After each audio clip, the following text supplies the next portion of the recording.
بسم اللہ الرحمن الرحیم۔ رسول اکرم صلی اللہ علیہ وسلم نے اپنی زبان کو پکڑ کر فرمایا کہ اس زبان کے غلط استعمال کی وجہ سے سب سے زیادہ لوگ جہنم میں جائیں گے۔ اس زبان کے ذریعے ہم ایک بہت ہی گھنونا کام کرتے ہیں، وہ غیبت اور بہتان ہے۔ زبان کے صحیح استعمال پر رسول اکرم صلی اللہ علیہ وسلم نے جنت کی بشارت فرمائی ہے۔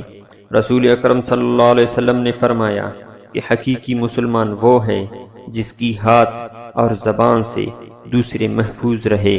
اگر ہم تھوڑا سا غور و فکر کریں اور زبان کے استعمال سے پہلے سوچ لیں کہ ہم زبان سے کیا کہنے جا رہے ہیں، تو ہم کسی کی دل آزاری سے بچ سکتے ہیں۔ مثال مشہور ہے کہ پہلے تولو پھر بولو۔ بولنے سے پہلے ہمیں سوچنا چاہیے کہ ہم کسی کی دل پر تیر تو نہیں چلا رہے ہیں، یا اس کے ذریعے کسی کی حق تلفی تو نہیں ہو رہی ہے۔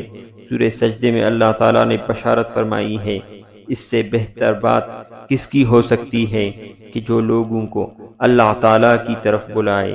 یہ زبان کا بہترین استعمال ہے کہ لوگوں کو قرآن کی طرف بلایا جائے اور اس کی احکامات لوگوں تک پہنچایا جائے۔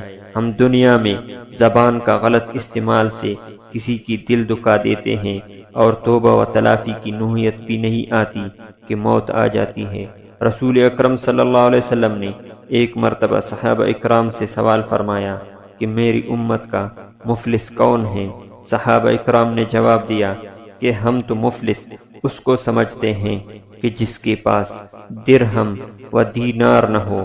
رسول اکرم صلی اللہ علیہ وسلم نے فرمایا کہ نہیں، بلکہ میری امت کا مفلس شخص وہ ہوگا جو روز قیامت اپنے نمازوں، روزوں اور دیگر عبادات کے ساتھ آئے گا، مگر اس نے دنیا میں کسی کا دل بھی دکھایا ہوگا، کسی کی حق تلفی بھی کی ہوگی۔ وہ شخص میرے امت کا مفلس شخص ہوگا۔